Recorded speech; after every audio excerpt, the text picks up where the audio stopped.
So I was watching the X Zone TV channel last night when I was abducted by aliens, and they kept repeating to me over and over again, simultv.com, simultv.com. What's simultv.com? That's what I asked them. They had it written on the side of their UFO. How do you spell that? UFO. No, I mean simultv.com. simultv.com. simultv.com. Right. simultv.com. Interesting that you were abducted by aliens in a simultv.com UFO last night. Oh, yeah? Yeah. Now that you mention it, I remember now last night I was awakened from a deep sleep. My great-grandmother was standing there. She said she'd come from the hereafter to tell me about simultv.com. She even spelled it out for me. simultv.com, sonny boy. simultv.com. simultv.com, sonny boy. Wow. Yeah. Guys, you'll never guess what my psychic guru just told me. simultv.com. Exactly. Are you guys psychic too? Of course. We all know about simultv.com. simultv.com.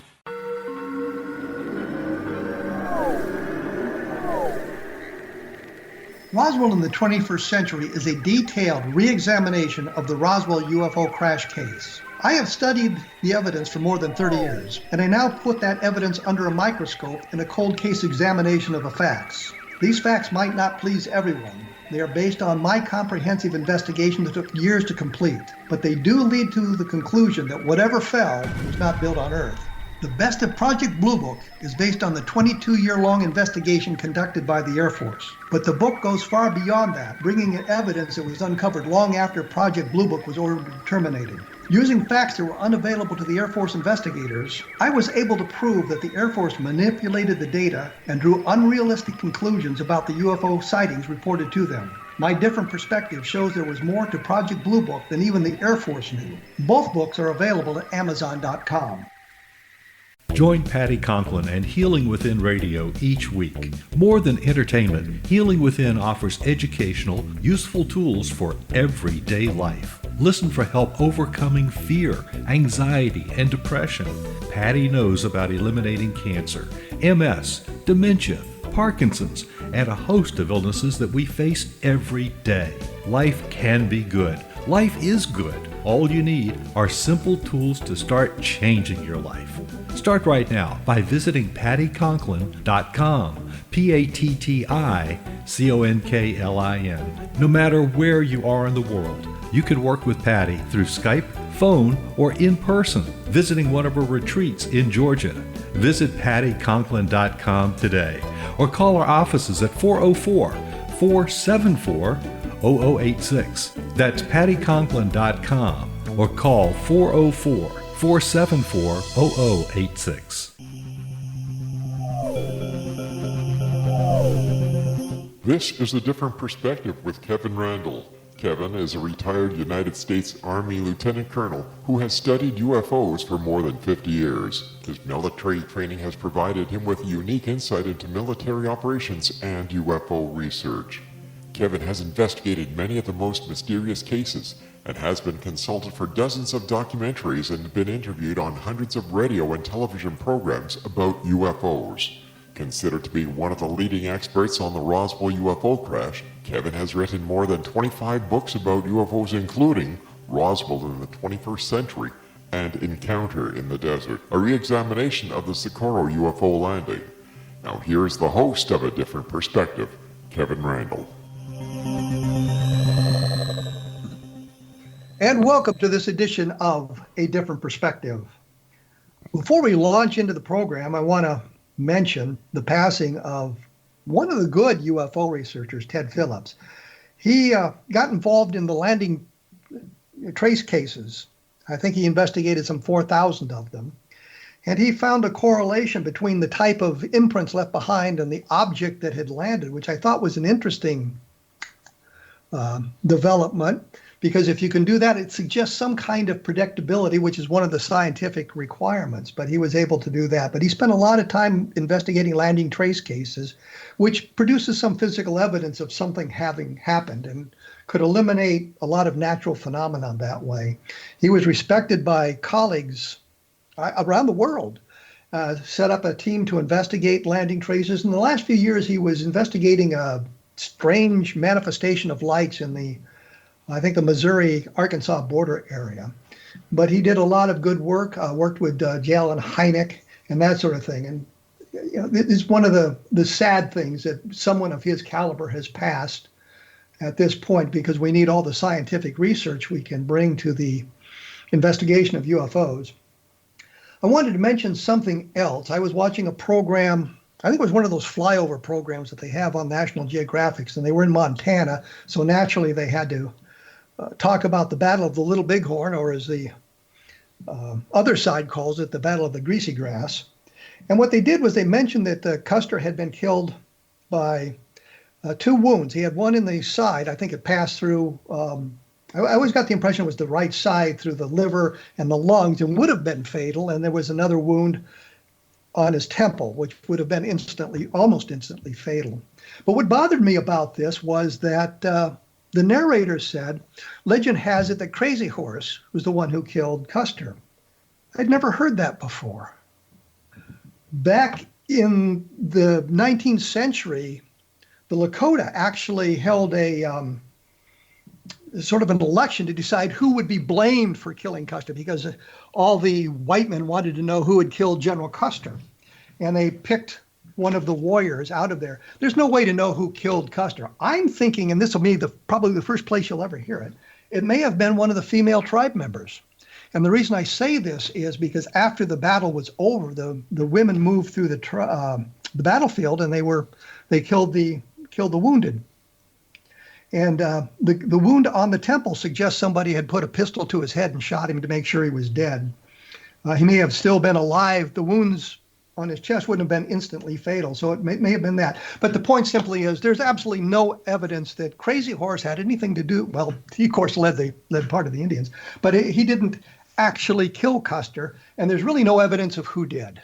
So it just kind of annoyed me that here's this program on National Geographic, and they're making this claim that is completely and totally bogus. Now that I have that off my chest, I am joined by David HALPERIN. He has just published a book, Intimate Alien, The Hidden Story of UFOs. I think he has something of a skeptical bend toward the UFO phenomenon, and we'll talk to him about that. And we'll talk to him about a couple of other things. David taught Judaic studies at the Department of Religious Studies at the University of North Carolina, Chapel Hill, until his retirement in 2000. He has published 5 nonfiction books on Jewish mysticism and messianism, as well as coming-of-age novel, Journal of a UFO Investigator. His latest book, Intimate Alien, The Hidden Story of the UFO. He blogs about UFOs and religion subjects at www.davidhalperin.net, and David HALPERIN is all one word. David HALPERIN, welcome to A Different Perspective. Thank you so much for having me, Kevin. I'm going to ask you a loaded question here to begin. It has nothing to do with your book, but has to do with some of the things I've seen that you've published. And I noticed you, and correct me if I'm wrong, and you may have gone back on this, but I noticed in the past you put some stock into what Cal Korff has written about the Roswell case. Do you still find that particularly persuasive? I don't think so. Where did I seem to do that? You were recounting the, excuse me, the tributes that, or the obituaries that both Cal and I had written, and you seemed to think that his book on Roswell made some good arguments against it being an alien spacecraft. And I just wondered if you still follow that trend. Well, I was basically following Korff through Carl Flock, whose book, like yours, I regard as one of the most valuable studies. And I think he needed to be given credit for that. When I'm asked about the skeptical side of the argument, Carl's book is the one I always recommend. I think it's a well-done book. There's some mistakes in it, but we can say that about everybody. And I'm not sure that Carl relied that much on Cal Korff, because I think he knew the problems with Cal Korff making stuff up when he wrote his book on Roswell. And I can give you a couple of examples, but we really don't need to discuss that here. Boy, I'm having trouble. I've discussed that several times on my blog. So those of you who are interested in my anti-Korff arguments, you can see them at www.kevinrandle.com. I'm sorry, www.kevinrandle.blogspot.com. I was thinking about something else and I got ahead of myself. I was going to say just type Cal Korff into the search engine, it'll bring it up. let's do the thing we've really gotten to talk about here is your book, Intimate Alien, The Hidden Story of the UFO. What's the theme of the book? The theme of the book is that UFOs are a myth and myths are real. Okay? That they are kind of the collective dreams of the human species. And when a myth is projected into the sky, that is big news. Something like what our ancestors would have called visions of God. Well, then, the thing that comes to my mind immediately says UFOs are myth. Then you don't think there's alien spacecraft? You don't think there's any physicality to the UFO phenomenon? I don't know. How do you explain the landing traces? Well, let's focus on Socorro. Let's, because I'm familiar with that case. Yes, as I said in my book, I have never seen a satisfying explanation of that. And it does not stand altogether alone, although I think I would agree with what I have heard you quoted as saying that it is probably the single best case in all UFO history. Am I misquoting you there? Yeah, it's one of the best. I think another one of the very best is Levelland, and it would be kind of an argument about which one would be the best. The Socorro case, of course, has the landing traces. And we found additional witnesses, as I mentioned in Encounter in the Desert. Ben Moss and Tony Angiola, who was on this program a couple of years ago talking about Socorro, mentioned that there had been 3 people who called the police department, having heard the roar in the sky and maybe seen something. And I asked them at the time, did you follow up? Is that recorded in the police logs? And I never got a satisfactory answer from them. I mean, so I did some research on my own and discovered that on the night of the sighting, April 24th, Richard Holder, who was an Army captain stationed at White Sands, had sent a report to the Pentagon and mentioned that 3 people had called into the police station saying that they had heard or seen something in the sky prior to any of the information getting out and prior to Zamora actually seeing the thing. So we have, and I understand it's really shaky evidence because we don't know who they are. Nobody bothered to find out who they were in 1964, but this suggests some kind of physicality to me. Yeah, I mean, it's possible to say that Zamora dug those traces himself, but then you'd have to say he's a liar and a hoaxer, which goes against what everybody who knew him said about him. So I have to admit I am baffled. And when I was 15 years old, which is when I was 16 when the Socorro case happened, I would have said, yes, okay, we all know that the vast majority of UFO sightings can be explained as mundane events, but as long as there is 10% or 5%, or even as the Air Force used to say, 2%, that is proof that there's something really there. Now, 70 odd years after the UFO era began, I look back and there are just a sprinkling of those genuinely baffling cases, something on the level of Socorro. And I say, if we've been visited by extraterrestrials for all that time, surely there would be clearer and more explicit evidence of let me interrupt you this time.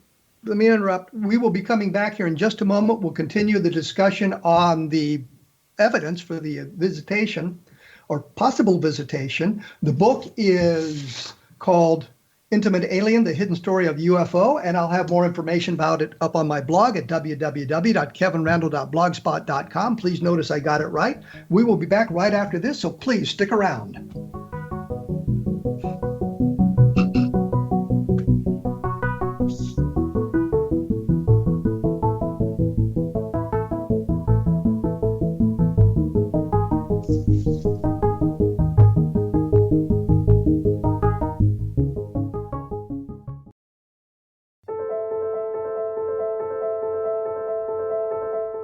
Are you looking for psychic services that empower as well as provide accurate information?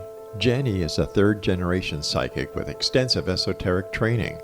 A practicing professional intuitive for over 30 years, her accuracy is astounding.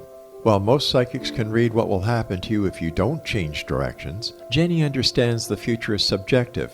While there is a river of time we all traverse, that river has many waves, eddies, currents, and tributaries from which to choose.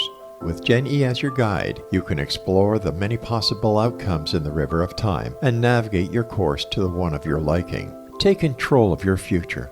Book your life-changing session with Jenny today at www.gen-e.net. That's www.gen-e.net.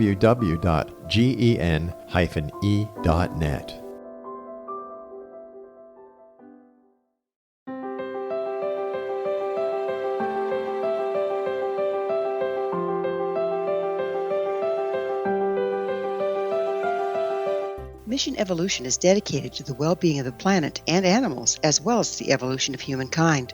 One major factor threatening all three is increasing toxicity. Heavy metals and other environmental toxins are poisoning our bodies, deteriorating our brains, blocking our spiritual connection, and shortening our lives. Yet these poisons are extremely difficult to remove. I'm Gwilda Wiyaka, and I recently became aware of a product created from the marriage of nature and nanotechnology called Vitality.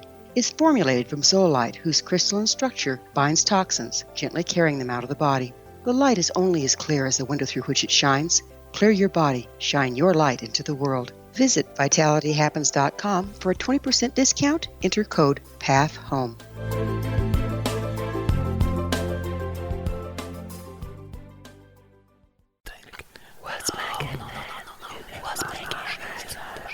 In the mid-1990s, I was approached by a young woman who believed she'd been abducted by alien creatures. In conversations, I began a journey that took me not into the world of interstellar travel, but back through time into past lives. Under hypnotic regression administered by a professional rather than describing abduction, Jenny, as she is called, begins to tell a tale of horror in 19th century London. Her unbelievable past life seems to connect with Jack the Ripper and other monsters of the past. Throughout the session, Jenny provides a rich detail of her past lives that links some of the most horrific killers in history to one another. Using the resources of a university library in the pre-internet's day, I was able to verify some of Jenny's claims. She has knowledge that wasn't readily available to a suburban housewife. Does this prove the reality of her tales? Conversations attempts to answer that and other provocative questions. Conversations is available at Amazon.com.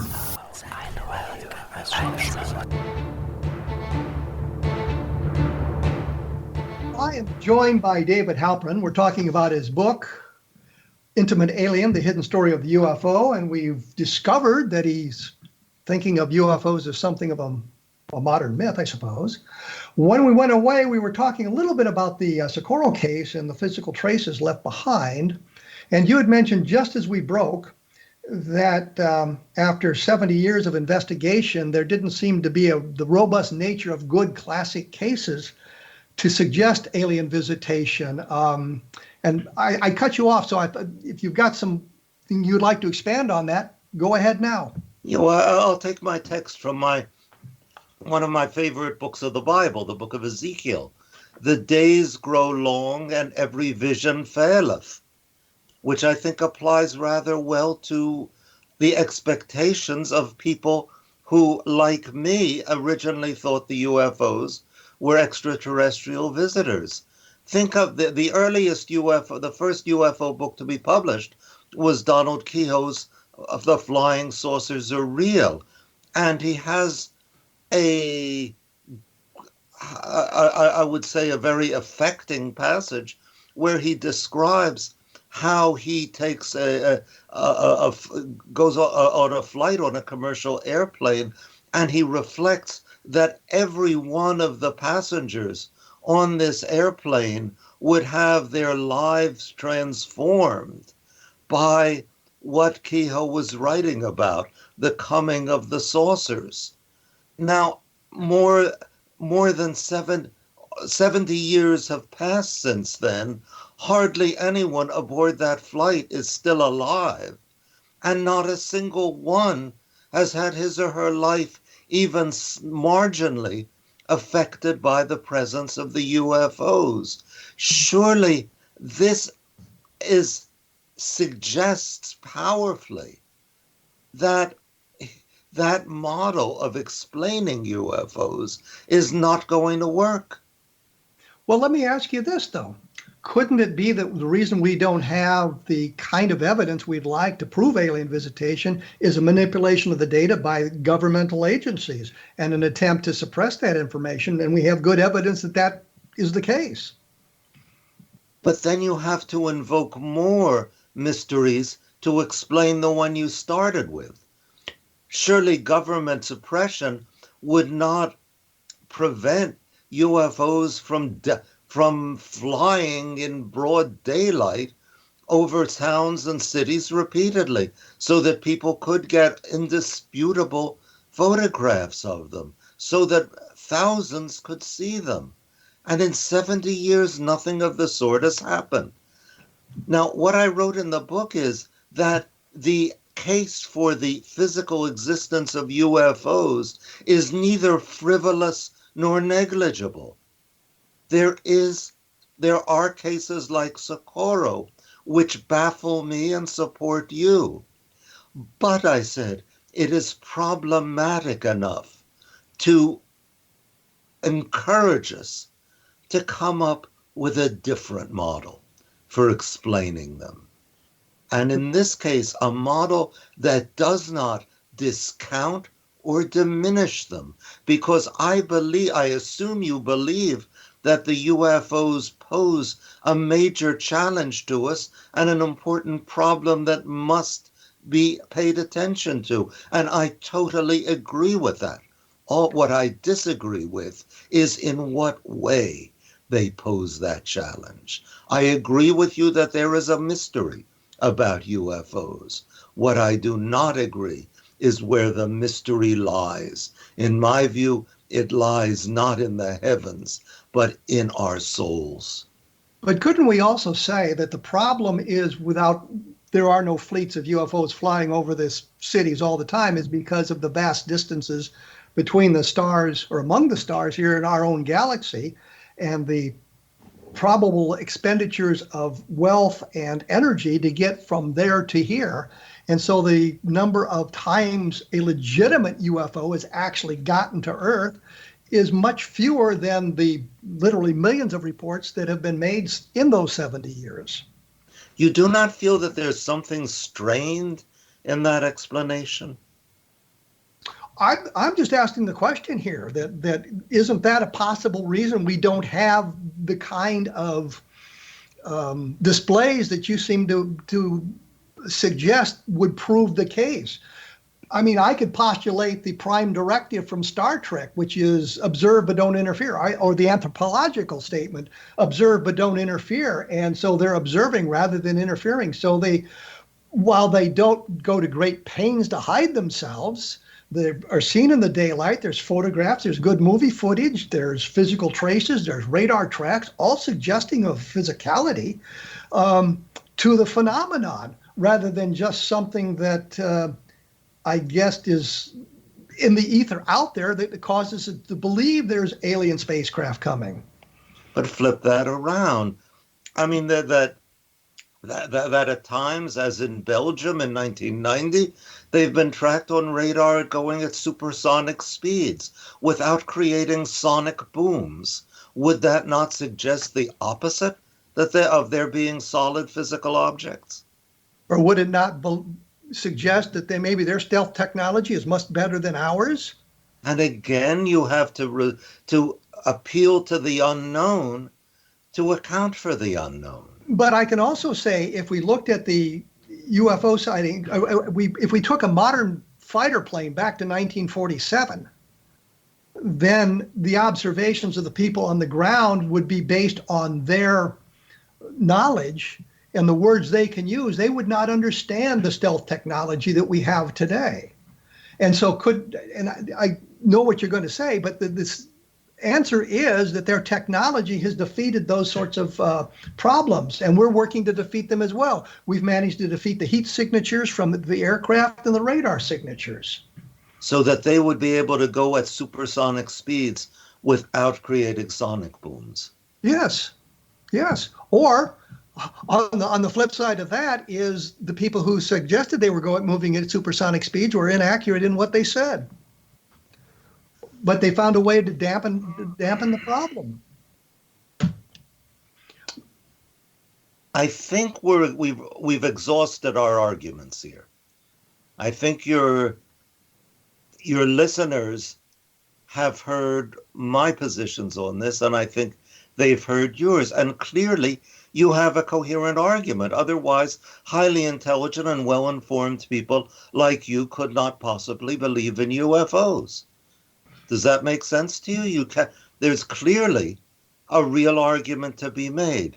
But to me, it is insufficient, and that we learn much more about the phenomenon if we approach it in another way. And that's what my book tried to do. Well, you're absolutely right. I look at it from the point of view that we have some physicality in some of the cases. I look at it that the great scientific study of unidentified flying objects done by the Condon Committee was wholly inaccurate, especially when they explained one of the sightings as a phenomenon so rare it had never been seen before or since. I will not defend the Condon report. Oh, I didn't expect you to, because I don't know how scientifically you can defend it, because it's clear what it was. But that also harkens back to the argument. Here is a clear attempt to suppress the UFO information, so that the kind of things that you would like to see may have existed at some point, but they were able to convince people not to come forward to talk about it. They've introduced the ridicule factor. And in fact, one of the newspaper articles that Don Schmidt and I always cite is back in 1947. There was a headline or a quote in a newspaper that said, "Flying saucers seen in 38 states, but not Kansas. Kansas is a dry state," implying that if you see UFOs or flying saucers, you're a drunk. The ridicule factor is plainly there. But I won't say disagree with you on that, but go a bit further than you. I think it is not a creation of the Condon report or anybody else, but it is part of the phenomenon.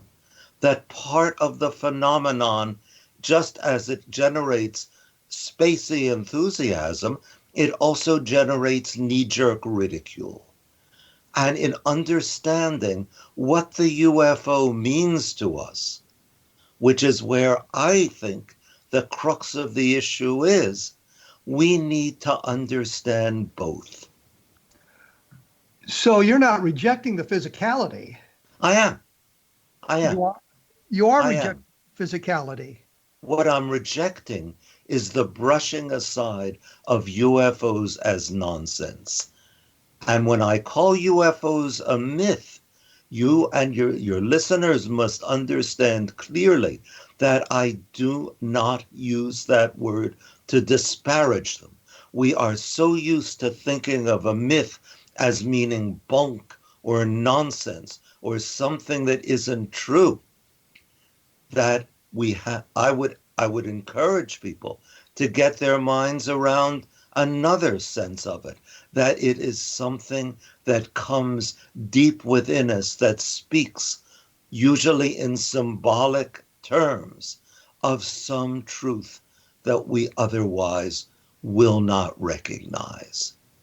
Well, we're going to have to take another break here, unfortunately. The blog is www.davidhalperin.net for the information that he has on UFOs. Mine, of course, is www.kevinrandle.blogspot.com.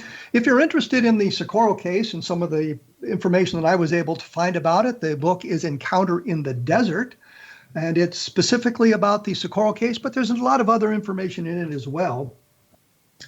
And we're probably going to get into this at some point here, so I'll mention Roswell in the 21st century because I wanted to talk to you a little bit about the Project Mogul explanation for the Roswell case. So we'll come back to that right after this. So everybody stick around.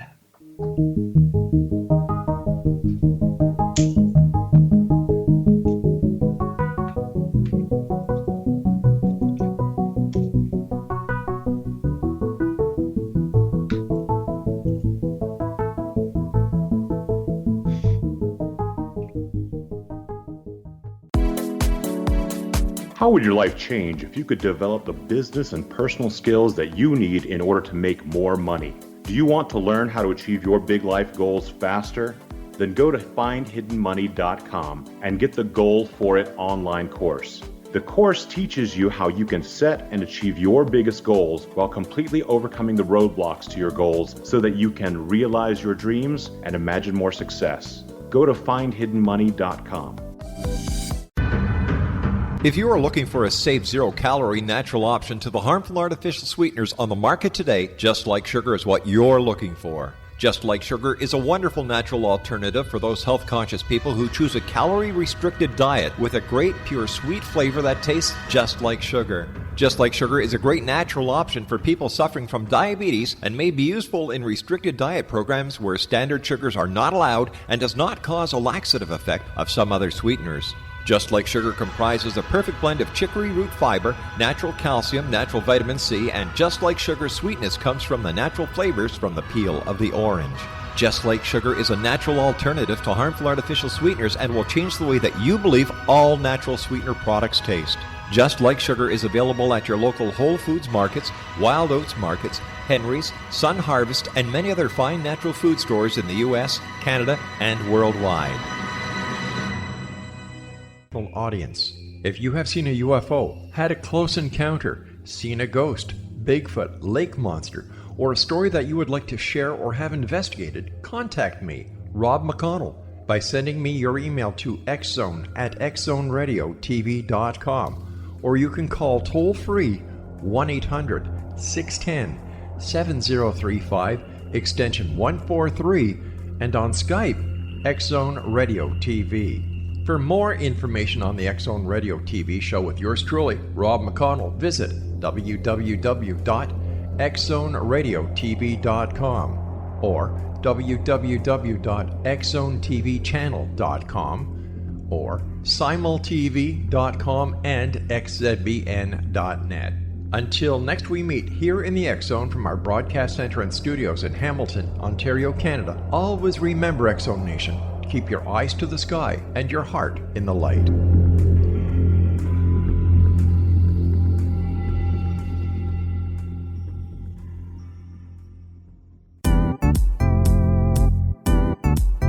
Memorable dynamic presentations are a not-so-secret weapon in the business world. Do you have a powerful message that must be shared, but you haven't found a way to deliver that message? Do you want to be known as a top public speaker who gets amazing results? Are you ready to create and deliver your powerful message? Thomas Hides can help you create and deliver your speech to get the results you desire. Visit iconquality.com.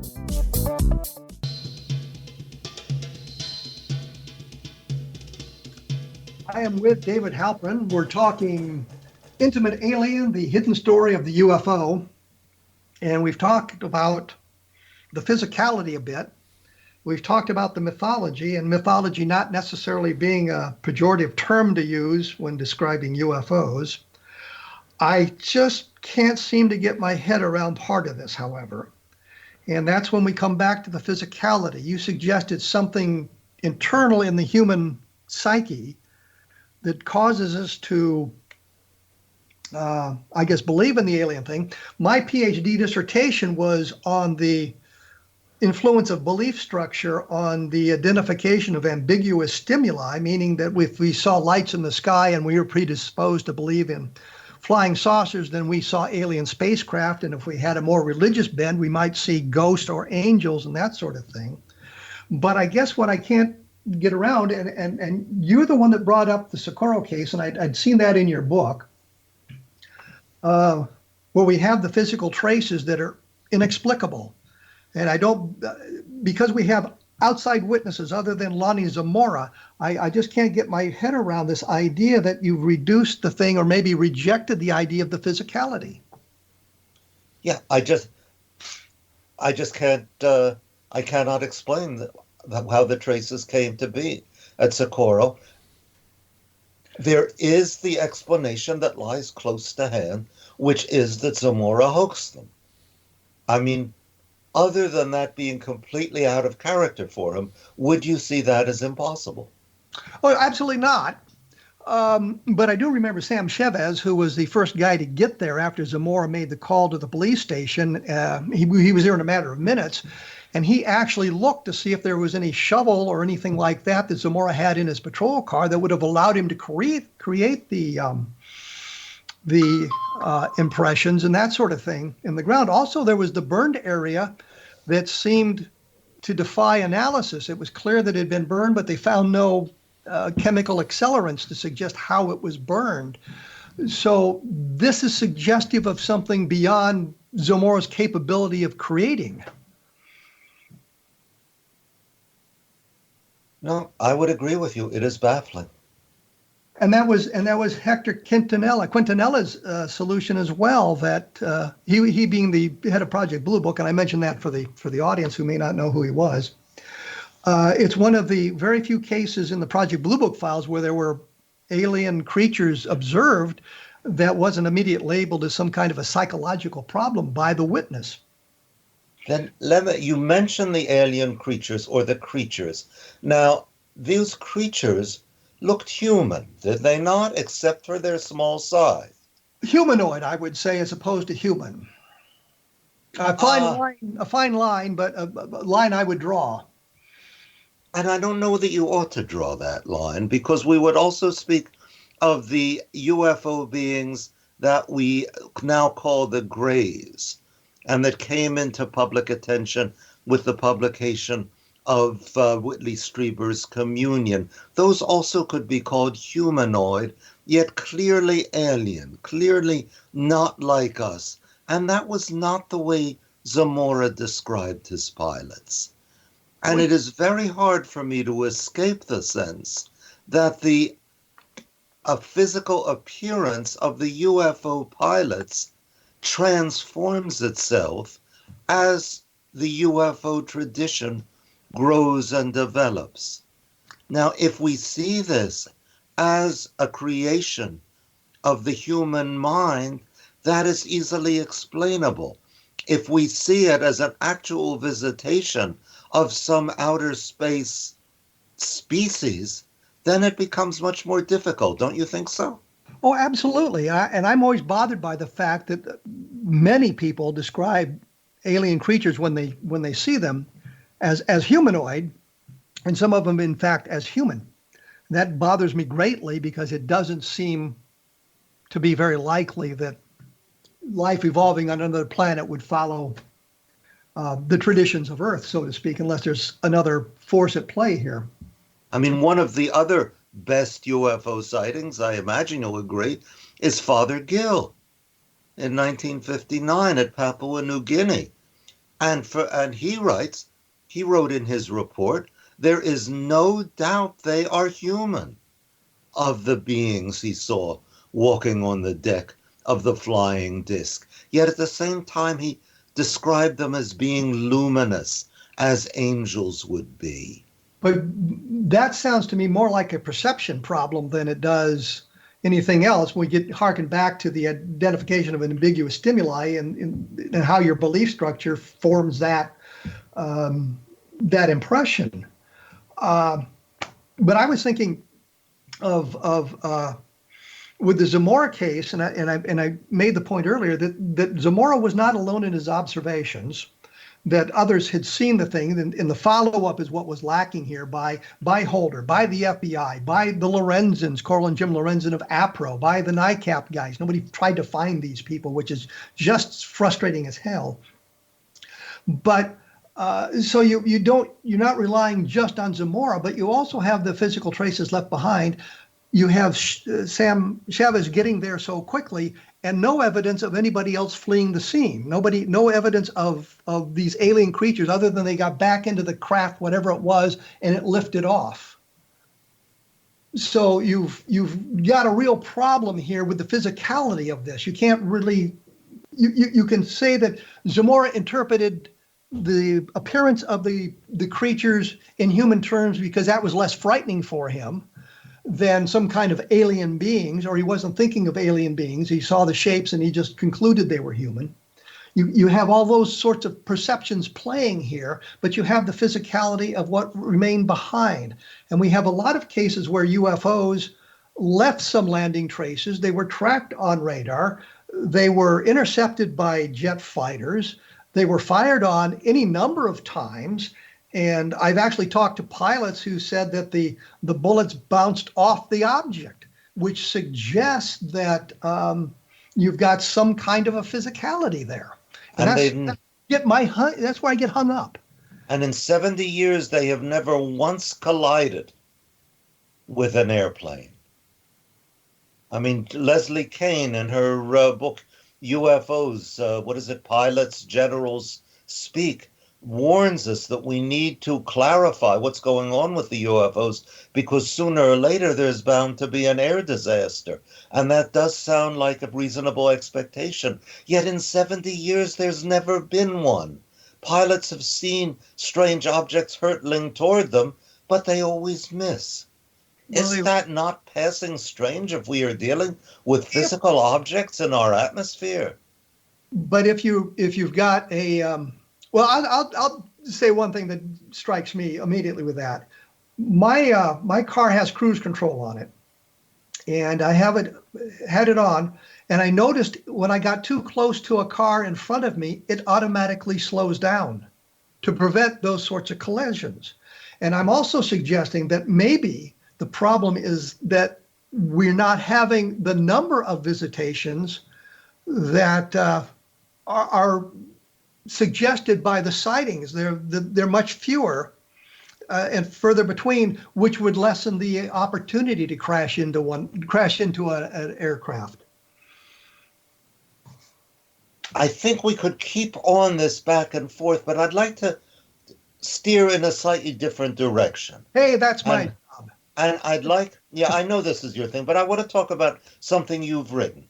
You wrote a very impressive article for the IUR, I cannot remember the date of it, in which you describe a young man and his girlfriend out in a car, and they both see what they assume to be a UFO. The young man describes what is identifiably a landing airplane, which is how you identified it. You remember the article I'm talking about? Yes, it was about the Mount Vernon sightings from around 1976. Yeah. And what happened was the young woman's story kept evolving to it was just lights in the sky until it was a dome disk, until there were creatures seen behind the dome. And I talked to the young man and I asked him how come he had never said anything about this. And he said, because nobody ever asked him. I was the only one to actually interview him. Everybody was interviewing her. So I understand what you're saying. And I went out to the site and I identified the objects because I could see them myself. Yes, you solved that case completely. But to me, that just opened the question of what was going on with that young woman. My questions on that episode would involve what precisely was her relationship with the young man. Was it, were they dating? Was it strange? Yeah. So I will ask, how do we explain the transformation within her of that sighting?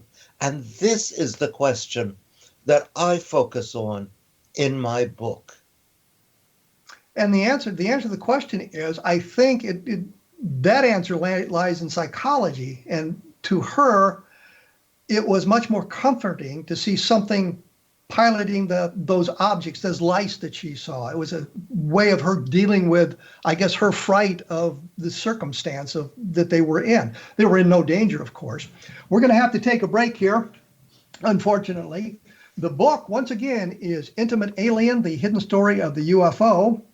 The website is www.davidhalperin.net, and it's all lowercase, David Halperin, one word, .net. Mine, of course, is www.kevinrandle.blogspot.com. And for those of you that are interested in reading that article that David has just mentioned, it's on my blog. Just typed in Mount Vernon, Iowa, and it should come up on the search engine. We will be back right after this, so please stick around.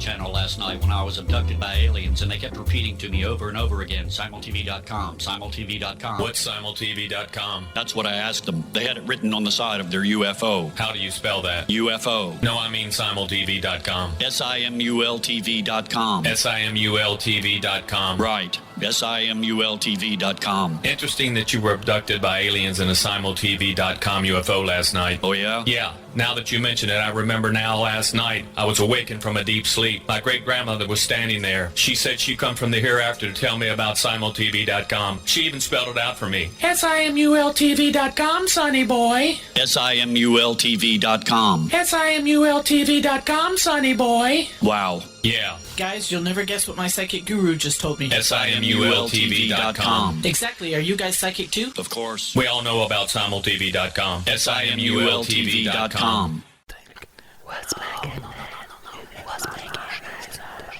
In the mid-1990s, I was approached by a young woman who believed she'd been abducted by alien creatures.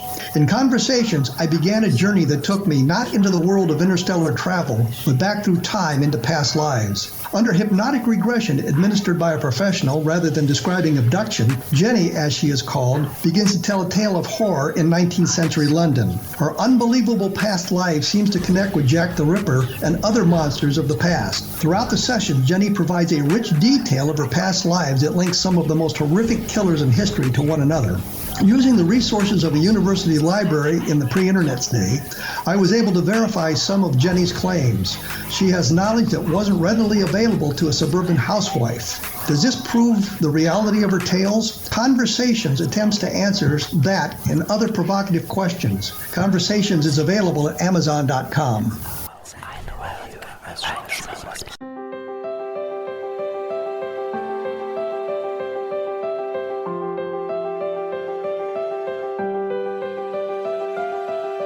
Mission Evolution is dedicated to the well-being of the planet and animals, as well as the evolution of humankind.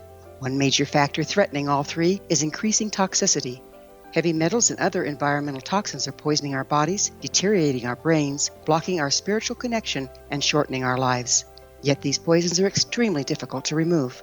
I'm Gwilda Wiyaka, and I recently became aware of a product created from the marriage of nature and nanotechnology called Vitality. It's formulated from zoolite, whose crystalline structure binds toxins, gently carrying them out of the body. The light is only as clear as the window through which it shines.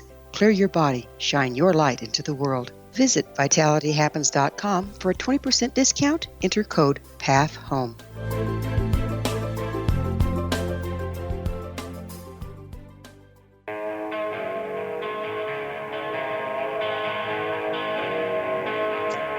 As I have said many times, I am here with David Halperin. We're talking about UFOs, his book, Intimate Alien, The Hidden Story of the UFO. And when we went away, we were having a discussion again about physicality and that sort of thing. But I wanted to talk a little bit about the Barney and Betty Hill case, because I think this is kind of the direction you were going. I did a book with Russ Estes and Bill Cohn back in 1999 that somehow has been overlooked, called The Abduction Enigma. I have not overlooked it. I have read it. I was impressed. I wasn't suggesting you overlooked it. I was thinking of the UFO community in general having overlooked it. And Whitley Strieber actually saying mean things to me about it, but that's a whole other argument. But the premise of the book was, and I think this is kind of where we were going in our discussions, was that the explanation for the abduction phenomenon, with the possibility of a few rare exceptions, but the overall explanation was this was a mythology that grew out of the UFO field. We can look at movies from as early as 1908 where the man in the moon comes down to Earth to capture a bride, and Mars needs women to repopulate the planet, I guess. Killers in Space, where Peter Graves is actually abducted by the aliens, and he has the scar on his chest and the missing time and all of that phenomenon. So I look at that, and I can see where the Barney and Betty Hill case was influenced by, you might say, the cultural elements that were out there for us all to perceive. That kind of where you were going? I was actually proposing something much more fantastic and if I happen to be right, much more important. And that is that Barney was reliving a memory transmitted across the generations of his ancestors being abducted in the night and taken to an alien ship. Okay. I was always under the impression that Betty Hill was the one that reported the abduction in her dreams, communicated those to Barney as they discussed them before they brought in, I think it was Walter Webb, to do the NICAP investigation. Betty Hill had actually written a letter to Don Kehoe, and when it was published in Fuller's book, he left a key sentence out. And that sentence was, and I think Mark Rodiger at the Center for UFO Studies discovered this, that Betty Hill wanted to undergo hypnosis to see if she could learn anything more about the sighting. So I was always under the impression that Betty Hill was really the one that generated the abduction scenario. I don't think it was either one of them. I think it was the two of them together. That in their marriage, they enacted a reconciliation of the victims and the perpetrators of America's ancestral crime. Well, we probably, for those that don't know, Barney Hill was black and Betty Hill was white. And they were married in a time in the United States where there were actually laws that prohibited interracial marriage. So I think that would have brought great pressure on them, considering all the other pressures that you get under marriage as well. So I can understand how that might have happened. Yeah, and I think that, and theirs is the beginning of the abduction tradition. There are a few earlier cases. There is that, what was his name? Antonio Villas-Boas in 1957. But the full-blown abduction scenario enters our culture through Betty and Barney Hill. I would say it enters through science fiction. And then I mentioned some of the movies, and the one that really sticks in my mind is Killers from Space, because you have all the elements of the abduction phenomenon in that movie.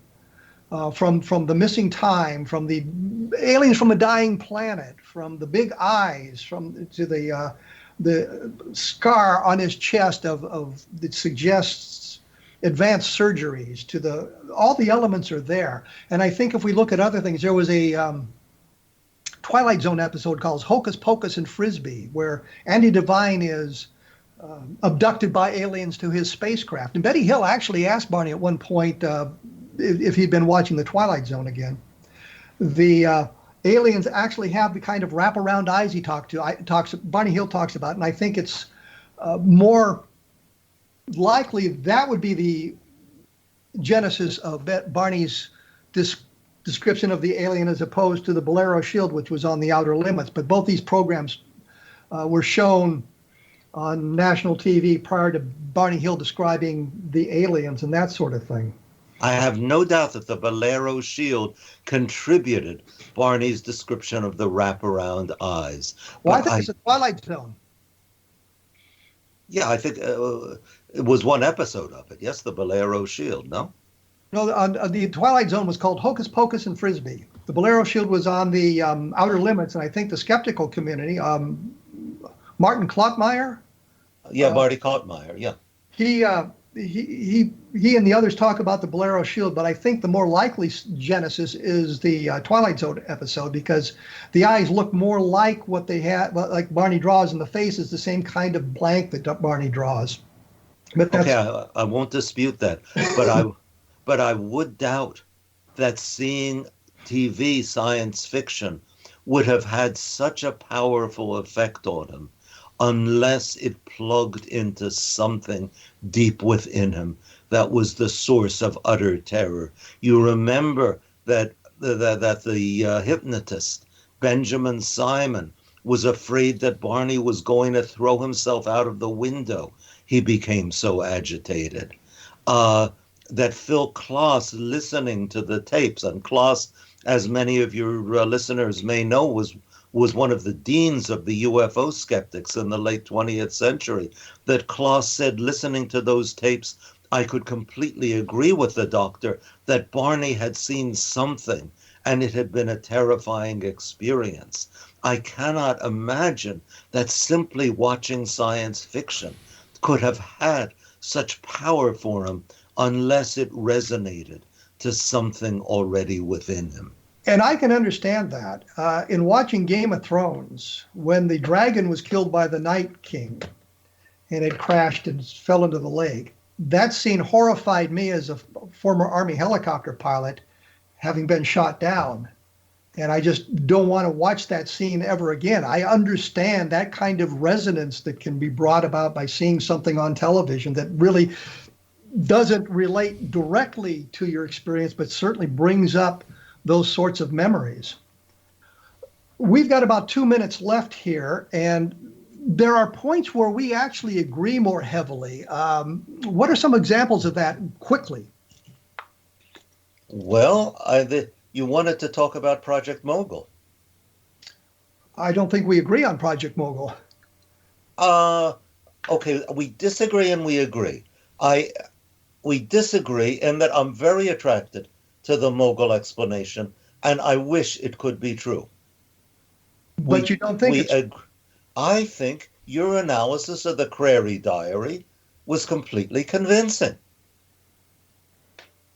Okay. And that with that, we have the essential fact that the Mogul theorists ignore is that there were not infinite numbers of these launches at the time, that they were limited, they were written down, nearly all of them were traced to places distant from Roswell.